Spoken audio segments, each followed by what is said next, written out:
that looks different. Good morning, everyone. Duff here. I'm in the Tesla, which means that we're probably going to shoot a video about the Tesla. Makes sense, right? This is actually a twofold video. I wanted to talk about the new software update that we just got, which is I have 2020 24.6.4 is the current software. Turn left onto We're going to shut you up right now. Okay, so anyways, I want to talk about the new software update, but I also want to talk about the remainder of my road trip.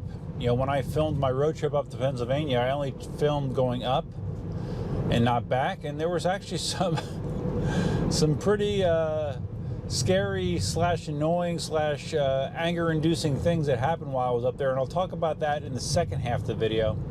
Let's just talk about the added features that came with this software release. Now, the first thing I showed you was the backup camera looks different. Now, that's what the backup camera normally looks like. Now you have the option, if you just simply swipe up on it, you also see your two side cameras as well when you're driving. That's awesome, man. I mean, there's no way that you cannot see what's around you with this view. It's fantastic. A great addition. I had no idea that they were doing it. Love it. I will leave this view on all the time when I'm using that camera. It's really, really helpful. All right, that's very cool. They made some improvements to, let's put Autopilot on. They made some improvements to the way Autopilot, here, slow down a little bit, engages with traffic lights. You may remember, okay, there we go. Let's see here. We're gonna stop. There we are, stopping for traffic control at 500 feet. So the previous patch I got, it added this traffic control device awareness, where it will stop at red lights, it will stop at stop signs. But the thing that was annoying was it also would stop when the traffic light was green. You had to actually interact with it either by touching the accelerator or hitting the stalk to acknowledge that you wanted to actually go through the stoplight. Okay, like right there, when you still have to touch it in that situation when it turns green. So it was kind of annoying because then you had to do this interaction. We're pulling out very slowly. You had to do the interaction through every single traffic light, which I actually left it on just because I figured I was giving Tesla additional data, you know, to help them fine-tune this feature. And now what they have done is they have changed the behavior. That now right there you saw the nag came up, and I actually had to touch the gas to get it to go away. But now if the car sees that there's other vehicles in front of you and the light is green, it will just go through the traffic light without any additional interaction from you, which is great. Great. And what it also does is you can tell that it is using that logic because the stop line, instead of being red like it normally is at an intersection, it will be green, meaning that the car has determined that it's okay to pass through that green light. So like right now, yeah, there's not a car close enough to me. It has to be relatively close. So since there's no cars in front of me, it still forced me to interact with it. And it still doesn't handle flashing yellows. You still got to stay on the accelerator the whole way through flashing yellows. Unfortunately, they haven't approached how to handle that situation cleanly yet. So yeah, that's great. They're fine-tuning the traffic device interaction, and that's a good thing. With this release, they've also added an improvement to the dash cam viewer, specifically in the way that it handles Sentry mode videos. Sentry mode videos, for those that aren't familiar, Sentry mode is a setting that you can set on the car where when you are not in the vehicle, the car is still monitoring for movement nearby, and if it senses movement or vibration or noise, I believe, it will start recording automatically. With the in-car viewer, what it does now with Sentry mode videos is it actually will mark on the video timeline exactly where the movement was detected, and it will jump to that position automatically and start playing. So that's a nice convenience feature. I still don't typically use Sentry mode just because I don't like the battery drain all day long. But I definitely do use the dash cam for other things, which I will be talking about shortly. In the software notes, it also talks about tune-in improvements. There's improvements if you use tune-in for streaming. I don't, so it doesn't really affect me. They have an option now with the walk-away door lock feature. You know, the way that the car normally works is once you get a certain distance away from the car with your phone in your pocket, it automatically locks. They added a checkbox that you can disable that feature when you're home. So, you know, say your car is parked in the garage, you don't necessarily need it locked. Now, if you hit that checkbox, it will not lock if it detects that it's at your home location. I turned that on. I thought that was a good. There's new language support. Okay, who cares? Cabin camera. This made me a little nervous. There's a little camera, and I don't think you can see it on the GoPro, but there's a little camera right above the rear view mirror, in case you didn't know. And wait a second, what have we got in the road here? Jeez. A buzzard in the middle of the road, and that oncoming truck was not slowing down whatsoever. I love people that don't give a shit about animals, man. Ay, ay, ay. Human beings. All right, so cabin camera. There's a new option now where you can authorize the car to access the cabin camera, and they say that it's to be used to record the cabin footage prior to an accident, to document, like, you know, how basically a safety improvement is the way that they word it, that they can document how the cabin reacts in an accident. And you can turn that off or on. It says in there that, you know, there's nothing that ties this footage to your VIN number. You know, it's totally safe, blah, blah, blah, blah. It says right here, cabin camera images and video clips will not be associated with your VIN to protect your privacy. So at first, I left that turned on because it prompts you if you want to turn it on or not. I let it on. And then after some second thought, I reconsidered and I turned it off. Because although I know that they can probably access this cabin camera whenever they want, I didn't feel like giving them a green light to do so, at least. So yeah, that is the extent of the software updates. Okay, going through an intersection, see how the bar is green. I did not have to do any additional interaction to go through that intersection because there was vehicles close enough to me going through the intersection already that the car decided it was okay. So that's how that works. So that wraps up the software updates. I think the two most interesting ones to me are the rear view mirror changes where you see the side cameras, and the improvements to the traffic control device awareness. That it doesn't require you to interact with it quite as much as it did before, and hopefully that's going to just continue to improve over time. So I wanted to talk about the remainder of my trip, at least the Tesla part of my trip. You know, because I documented the roughly 1,200 miles I've traveled to Pennsylvania, but I didn't document anything after that point. By the end of that trip, I was quite... Jackasses have a lot to do with this second part of the trip as well. So like I said, the car did great getting me up there. But the one day, while I was up there, I was driving to Walmart. I need to pick up some headphones to help me do video editing, ironically enough. I didn't have any headphones packed with me. Let's put the camera on because it's so cool, right? So I'm at a traffic light in the left-hand turn lane, waiting to turn left. My turn arrow is red. I'm sitting here just, you know, looking at the scenery, not doing anything. And all of a sudden I hear a bang from the back and it shakes the car. And I look and there is a vehicle pressed right up against my bumper. And I was pissed, as you can imagine. This person bumper tapped me. So I jump out of the car, and it was a silver Ford Explorer, I believe, and I'll be playing the footage for you here once I add it in, so you can see what it looked like on the rear the rear camera of the car.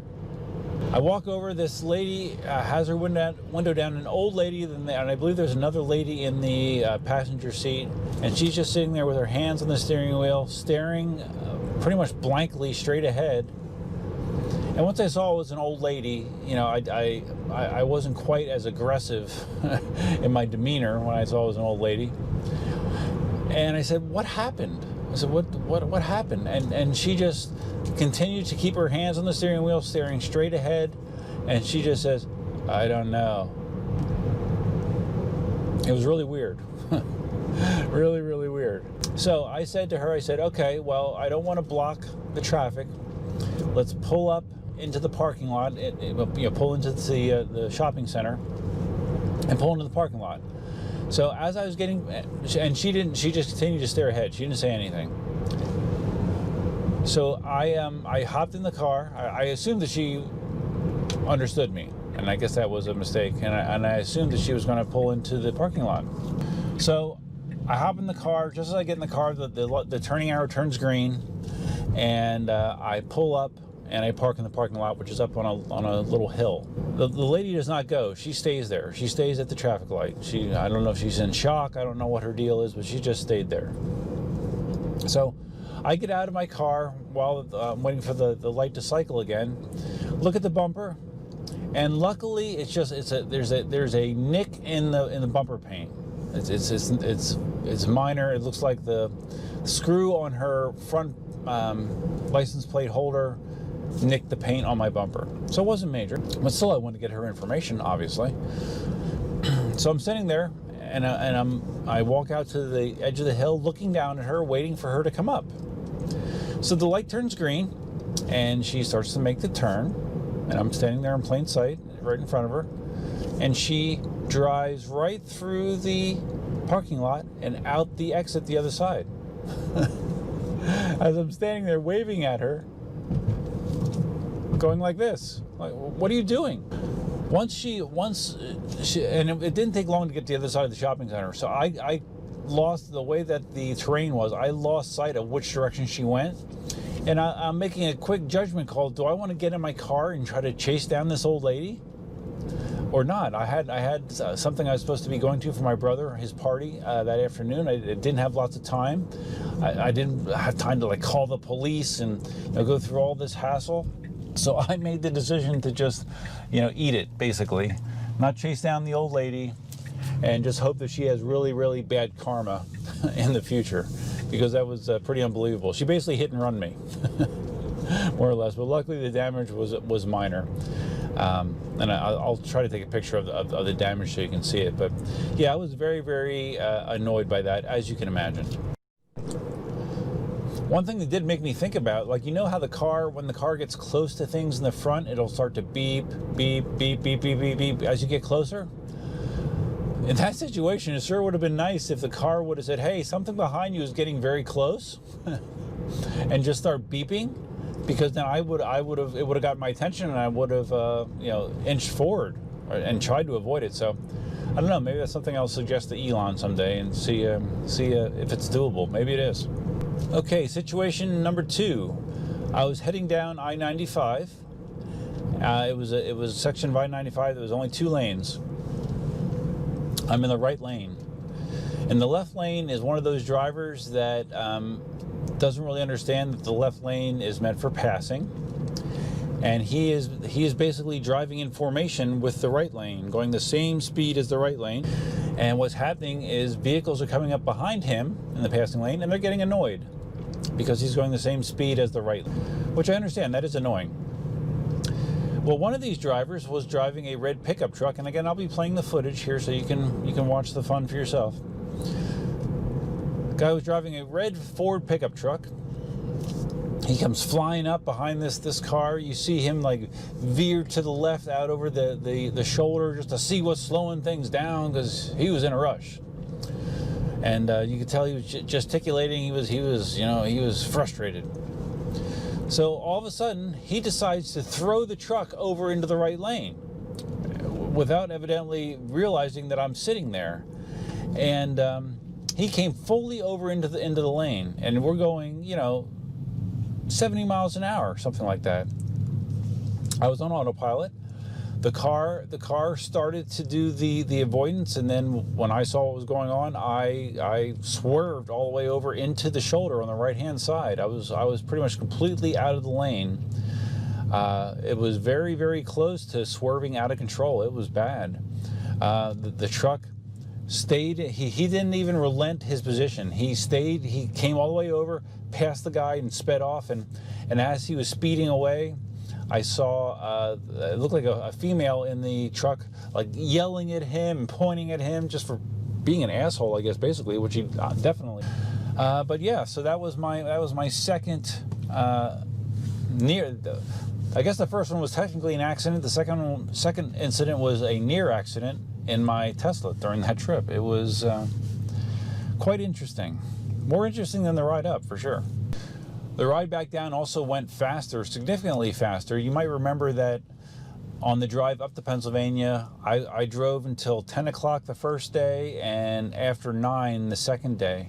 On the drive back, on the first day I drove until about 9, but on the second day I was home by like 2 p.m. And there's a couple reasons. I didn't run into the traffic that I ran into on the way up to Pennsylvania, around the Washington, D.C. area. I managed to avoid that, luckily. But the other thing is I used a little bit different charging strategy.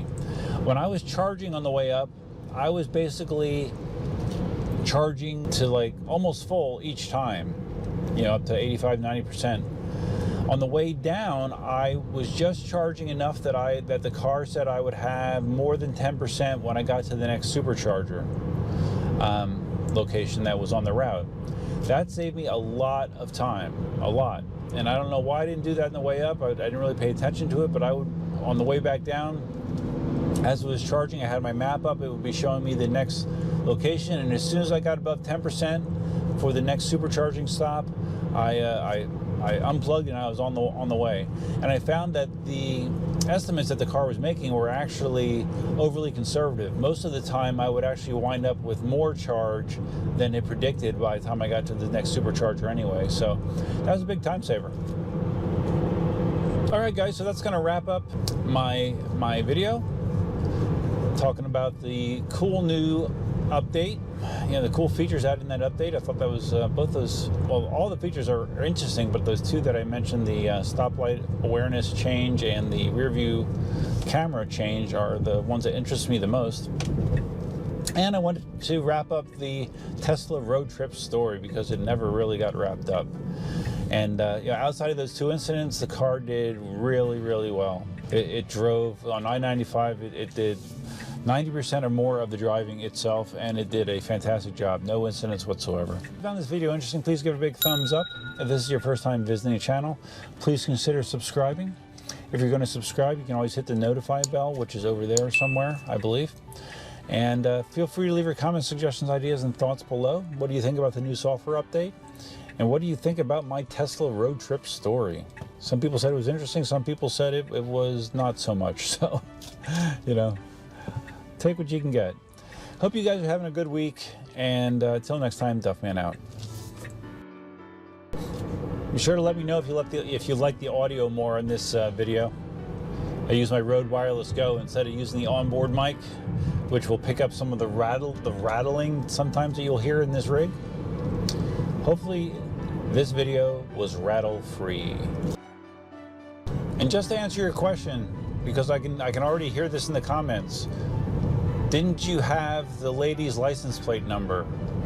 No, I did not.